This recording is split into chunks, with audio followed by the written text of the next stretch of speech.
খালা তোমার হাতে কিসের পাতা? কাল ধুতরোর পাতা। এ পাতা দিয়ে কি কাজ হয়?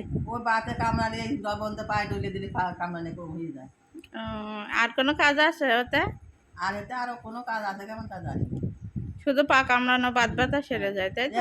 যদি ধুতরোর ফল থাকে ফলের মধ্যে তেল জ্বালাইয়ে পায়ে টানলেও পা ব্যথা ছেড়ে যায়, আহ, বাত ব্যথা ছেড়ে যায়। তা তুমি কি প্রতিদিন দাও এটা? প্রতিদিন পানি দেওয়া যায়। এই পাতাটা একটু ভালোভাবে দেখাও। প্রতিদিন পানি দেওয়া যায়। এর নাম হলো কাল কাল ধুতরোর পাতা, তাই তো? হ্যাঁ, কালো গাছ হয়। উম, এনা পাতার গোড়ার কাটা কালো গাছ। এই যে কালো এই পাতা, একটা পাতা ভালোভাবে দেখাও। এই যে কাল ধুতরোর পাতা। যাদের বাতের সমস্যা, পা যন্ত্রণা করে, এটা ব্যবহার করলে সেরে যায়। এটা কিভাবে দিতে হয়? শুধু লবণ দিয়ে ডলে দিতে হয় ধুয়ে।